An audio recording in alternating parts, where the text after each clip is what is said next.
conference is being held in regards to the shooting in the city of Johnstown. Our deceased, I'm going to positively identify as Serena Ranieri, 17 years of age, from the city of Johnstown. She was a senior at Johnstown High School. This incident occurred shortly before midnight. She was pronounced deceased at 12:15 a.m. By Deputy Coroner Ira Hart. Autopsy was performed, which was confirmed that she passed away from a single gunshot wound to the upper chest area, and the manner of death is being ruled a homicide.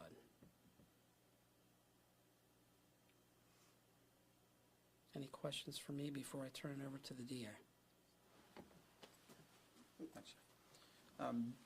The spelling for the victim is S-Y-R-I-N-A, last name R-A-N-E-R-I. As has previously been released, there was an arrest in this matter. Caden Woodring, that's K-A-D-E-N, 17 years of age, of the city, was charged with a general count of criminal homicide, several counts of aggravated assault, and a count of receiving stolen property. The count of receiving stolen property is because we do believe that the gun used in this matter was stolen. We're not going to go into too many more details about that at this point, as it is an ongoing investigation. The weapon has not been recovered yet, and obviously we are actively seeking out that weapon and very interested in obtaining it. JPD is the principal investigative agency.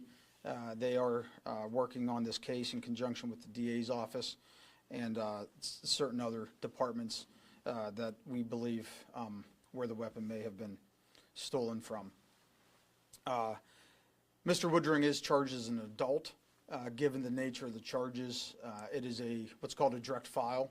It has to be filed in adult court, and that is where we would certainly anticipate it staying through the duration. He is housed in the Cambria County Prison currently. Since he is a minor, he is sight and sound separated from adult inmates, and we have one or two other juveniles currently housed up there as well. Any questions? Is there anything you can say about possibly why this happened? Sure. So why is a great question. I think the complaint kind of speaks for itself a little bit relative to that. So I would refer you to the complaint a little bit to sort of read between the lines. In terms of motive or anything like that, we don't really have much information to show that it was necessarily intentional. And that's why a count of general homicide includes everything from involuntary manslaughter up through first degree. First degree is an intentional killing with malice aforethought. Whether or not that's ultimately where this ends up still remains to be seen. This is a very early investigation. Obviously, the actor was in custody within about an hour after it happened. So we're still trying to figure that out. And those are questions that we don't have to prove motive in a case, but it's always nice to have an idea of what happened, why it happened. So we're still looking at that. We have a couple of theories. It very well may have been at least somewhat accidental at this point in time. Now you said you don't have the gun recovered at this point, which you do believe is a stolen gun. Is there a scenario you see in which that gun is never recovered? Yeah, I mean, it's possible that we never recover that gun. Obviously, we'd love to recover it. Whether we recover it or not doesn't, from an evidentiary standpoint, in the long run, isn't really detrimental to the case, I don't believe. We do believe it was a hunting-style rifle, larger caliber since it's a hunting rifle, right? Whether we recover that or not, I don't think at the end of the day matters a whole lot relative to the homicide side of this, possibly relative to the receiving stolen property, that particular charge, which is a relatively in the grand scheme of this case, a minor charge. That may affect that a little more than the others. Since the start of this fall, there's been quite a few homicides here in Cambria County. In your opinion, is this indicative of a growing trend? I don't think so. If you look at, these are sort of one-offs, for lack of a better way to put it. I don't think it's a growing trend. From one perspective, the clear rate that we've had, the arrest rate in these is really good and sort of goes above what you would expect to see over time, particularly if you look at it on a national level. So the clear rate's really good. I think that should send a message to the community that if you do engage in this type of behavior, law enforcement's going to do everything you can to bring you to justice, and obviously the DA's office will do everything we can to prosecute you as justice requires in each instance. So I don't think it's a trend. I think sort of the last, the drive-by was a one-off. We really haven't had any of those around very much, and we made an arrest in that. And obviously this past incident is very isolated, very unfortunate. 2 young people involved, a 17-year-old's life cut way too short. And obviously every homicide is very serious and all that, but I'm sure it opens some eyes around the area and as well for everyone up there when the people involved are 17, as you're saying. What are we doing to try and continue to protect people, or young people especially in the area? Yeah, that's a great question. I mean, obviously, no one wants to see something bad happen to a kid.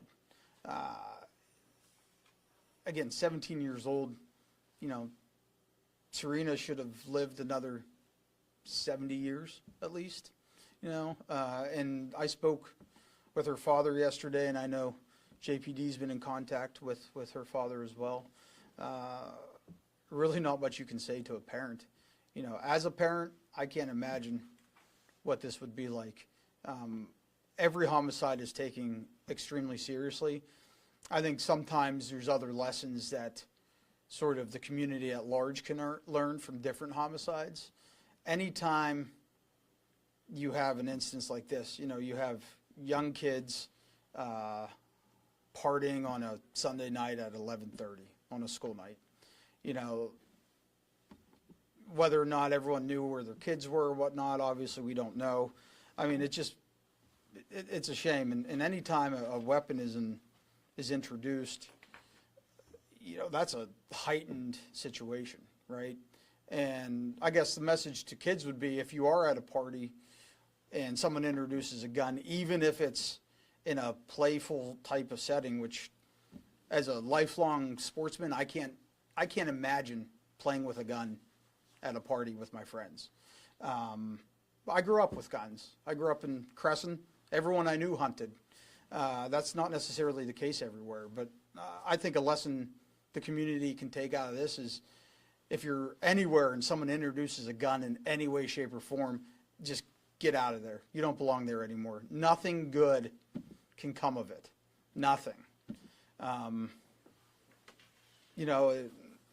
It's such a shame.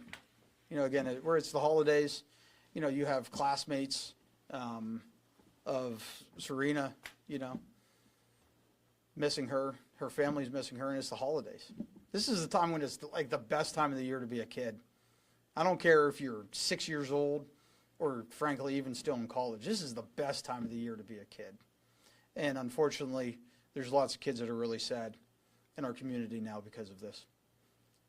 And a lot of parents that are really sad. Obviously, Serena's family, but also Mr. Woodring's family has to deal with this as well. They have a child that's in prison for Thanksgiving at 17. Completely preventable. This whole situation at the end of the day, completely preventable.